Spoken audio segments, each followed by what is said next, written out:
all love producing shows and creating shows. I mean, gosh, that's why we're in this business. But this particular show has something extra. We've approached this show unlike any other Shamu show we've done in the past. The show is opening in 3 parks at once. So which means we have 3 teams. Can you guys go down and then come into it? All right, Sugar, here we go. 3 directors are interacting with our 3 lead choreographers in the 3 parks. The involvement of so many teams of people working together seemed almost impossible. When we get into rehearsal, it'll probably be a layering effect. Not everybody was thinking alike. And we didn't like the direction we were going. It's not quite right. So we started talking about connections and how that could weave into the show. And many ideas were out on the table. And I think we all had such this excitement about what this could be. It was the training group that came up with the word believe. You have 25 minutes to kind of take all that creative spirit from all the energy of all the participants and put it behind this 9,000-pound whale.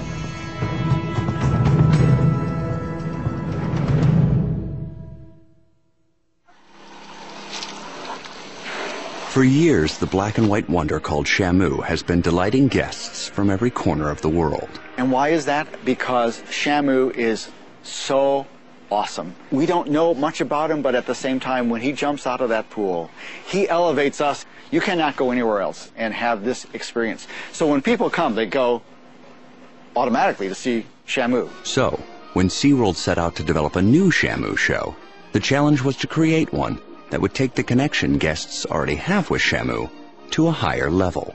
About 4 years ago, we got together as a management team and asked ourselves what we thought of our Shamu show. We're about connections, we're about connecting with real things, but isn't there something more? Isn't there something bigger than connections? And we thought, what's bigger than that? The answer to that question was actually fueled by an inspirational story that happened almost 10 years earlier. Bush Entertainment Corporation, the parent company of SeaWorld, sent Vice President of Animal Training, Thad Lasenick, and other SeaWorld trainers to Puget Sound to conduct killer whale research.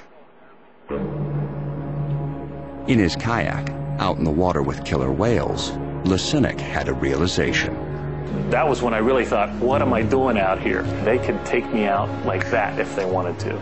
But, you know, I think those are the types of things, those are moments in your life that define your life, you know, where you think, wow, this is the most incredible thing I've ever done. It gave him a whole new perspective on his life and his chosen profession. How do we get in the water with the top predator in the ocean, you know, that kills and eats anything it wants to at any time? And it gave the team developing the new Shamu show some food for thought. And for us, that kicked off this whole idea of belief, this whole idea that each of us in our own world, in our own right, has a moment in our life where something happens to us and everything that's happened before comes into focus and we are changed from that moment on. The story of Believe is inspired by the moments in our lives that change us forever. It was the training group that came up with the word believe and the whole sentiment of how big this is, how big of a statement they wanted to make. And then, you know, we found ways to bring it through. Believe would prove to be the biggest production in SeaWorld's history, and its success or failure would depend on getting the best out of everyone, from the trainers to the directors to more than just a few killer whales. It would take a team effort on a grand scale, the likes of which no one involved had ever attempted before. The challenge to develop a new Shamu show unlike any other had been accepted. The idea of us taking this great show and making it even better is a huge endeavor. And the idea was born. At some point in our life, we've had a moment where a door opens, something happens to us, and forever after that, we are changed. Throughout Believe, that concept would manifest itself in the unlikely connection between man and killer whale. We started off trying to say, how are we going to show this relationship? How are we going to get across what we do to the general public?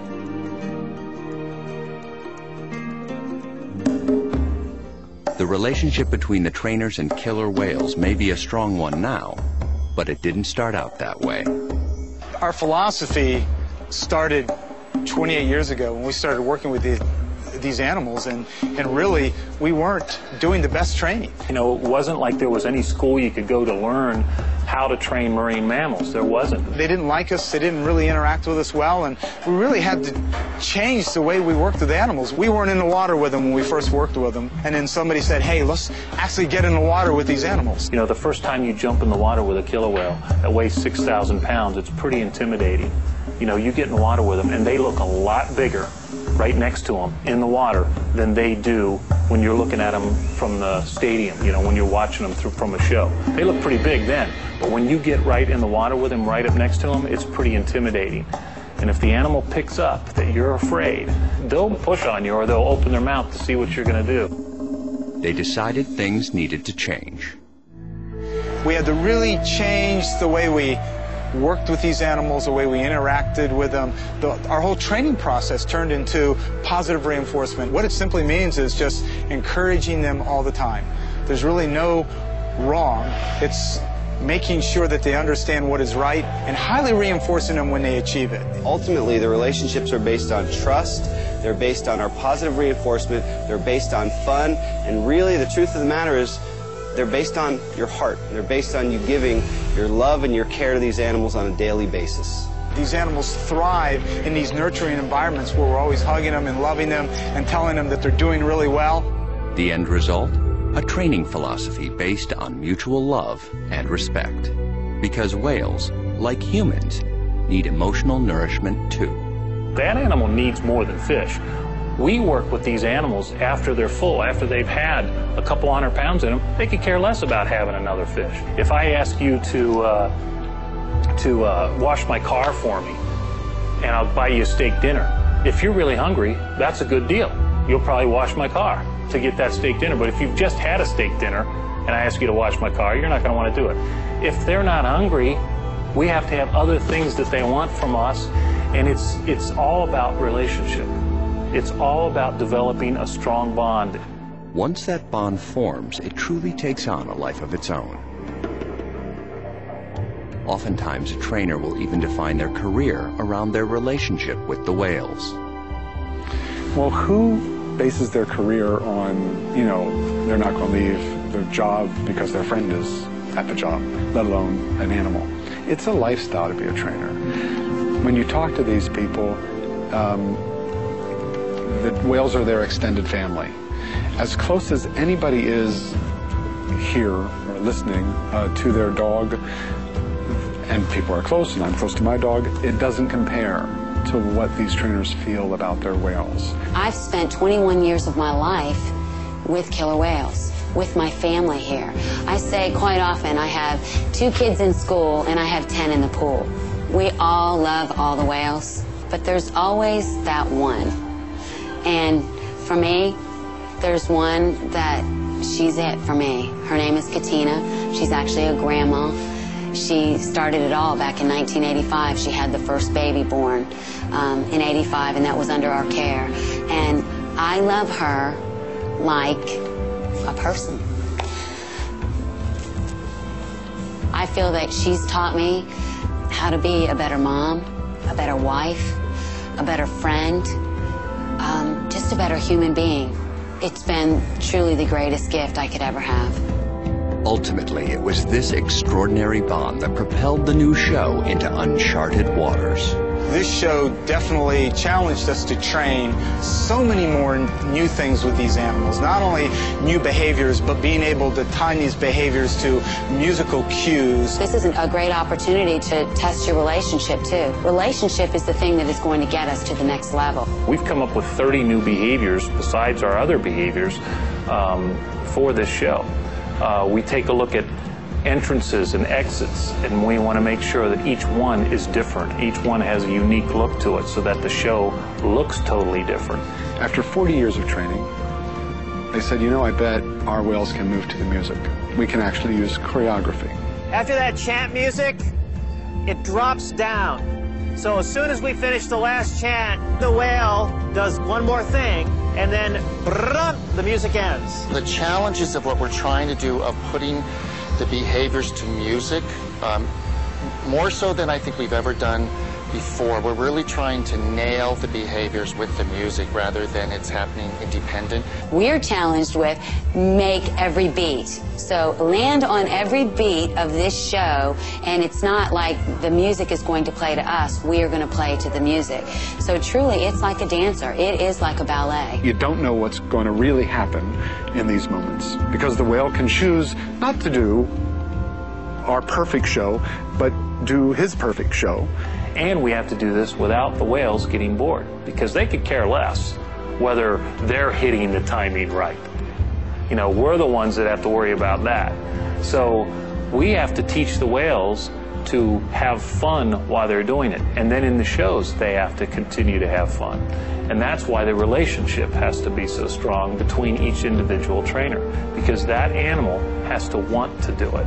We can't make a killer whale do anything. If they don't want to do it, they don't do it. To the delight of millions of guests each year, that relationship results in an amazing experience each and every time. There's not a show that goes by that we're not elbowing one another and we're saying, can you believe we do this? Can you actually believe that we're here and we're doing this? And we're constantly trying to challenge ourselves to go higher, do more. And that's what we hope Believe does, is number one, show people that, but also inspire people to believe that, hey, whatever your goal in life is, you can accomplish it. You can do it. If you believe in it, you can do it. And I think that's what our goal is to tell people, look what we do with these whales, now go out and do it with your life. The incredible bond between man and killer whale allowed the creators of Believe to dream bigger, in the hopes of inspiring guests to do the same. And from the music to the stage to the media, every element of the show had to be designed to bring guests closer to Shamu than ever before. For an endeavor like this, a world-class team had to be assembled. We have a Broadway producer involved in the show. We have someone from LA, the composer. The media screens came from South Dakota. We have involvement from the set designers in Orlando. The moving screens came from Baltimore, and all together we brought the most incredible team for this show. Launching the new Shamu show at all 3 SeaWorld parks at the same time meant that, for the first time, 3 trainer teams would work together as one. This is a 3-park scale, and it's trying to get all these teams working together that have never worked before. When they're doing swing and all that's done, we're doing sham, slam, testimony. At that time, we can also do shot list. We're sharing. So basically, each park is developing a group of behaviors. The fluke flips, we may have to extend it. I may have to do a whole other, I'm thinking I need a whole other thing. So rather than everybody work on the same thing where we'd only get 1 or 2 things done, we basically split up the pie. But even a team of trainers can't always account for the unpredictable nature of animals. I'm used to having a rehearsal, and you just do it over and over again if you have to. Here you can't. The whales will just say, no, I'm not going out today. So it's like you open the gates and they don't come. Taking Believe to the next level meant being as innovative as possible, starting with the music. I'm learning to soar. When you sing, come, this guy is coming out of that pool, whoosh.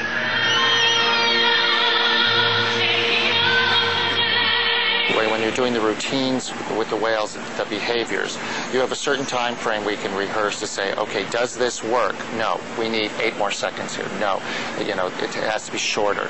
So we'll call and say, no, this is not working here. Then we have to call the orchestrator in or the composer. He comes back in and says he'll reorchestrate whatever. He comes down to Florida. He'll fly down here from Los Angeles and say we'll recompose on the spot. Once the score was complete, the team traveled across the Atlantic for the talents of the Czech Film Orchestra. The final tracks were music to everyone's ears. It goes from the infinitesimal, quiet moments to these grandiose, huge soaring strings and soaring orchestra. Next, SeaWorld not only set the stage for the impossible, but completely rebuilt it. All 3 stadiums underwent intense reconstruction, and the parks in Orlando and San Diego were able to take it even one step further. Actually, 4 giant steps further, with moving LED screens as big as the whales themselves. We wanted to use the screens and the story that we were telling on them to elevate the power, the majesty of what Shamu brings to bear in this incredible production. Now, we went to every LED vendor in the world, and everybody verified nobody does this. These things weigh 5,000 pounds plus. You know, it's like your car being, spun on its side and moved back and forth. These 4 moving screens, they are 10 feet by 20 feet. That would move into various positions. That could create one single screen that is of great dimension. We could create one long 10-foot by 80-foot screen. The challenges for us, of course, were the mechanics. You have a screen that's on a rotating disc. Well, how do you get the fiber optic cable through the disc into the screen so you can have an image? How do they rotate in time? How do they not crimp? How do we service them?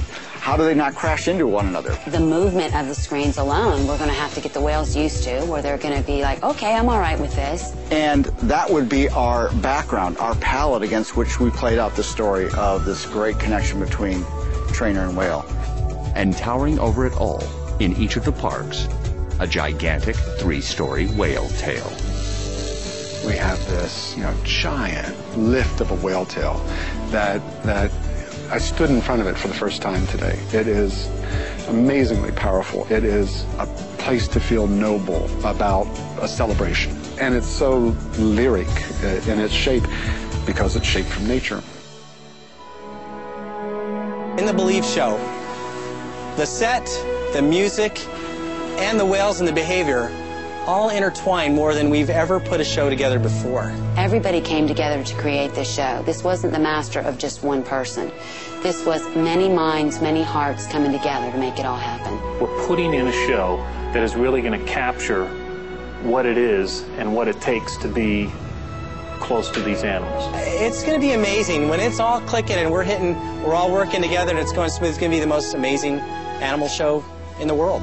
Halfway through the show, someone's going to say, this ain't about a whale. This is about my animals at home. 2/3 of the way through the show, they're going to say, this isn't about my animals through the show, this is about my kids. End of the show, they're going to say, it's not about my kids, it's about my generation behind me and the generations ahead of me. Believe opened to rave reviews as the most innovative show in SeaWorld's history. For the first time ever, the talents of trainers, engineers, directors, composers, and creative teams, along with state-of-the-art technology and incredible killer whales, were combined, all in an effort to show that when you believe, anything is possible.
There are people that dedicated their lives to this, to trying to communicate to 5,000 people at a sitting at 2 o'clock in the afternoon what the killer whale is.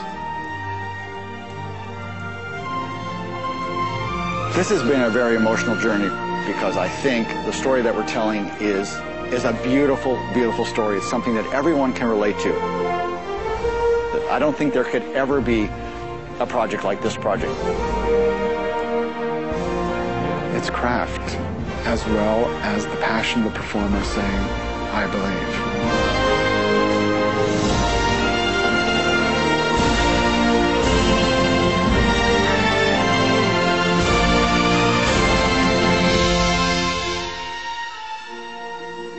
I don't know how many times we have to go through this. It's rocket hot, then melody. We're opening the new show. Can you please try to get it right this time?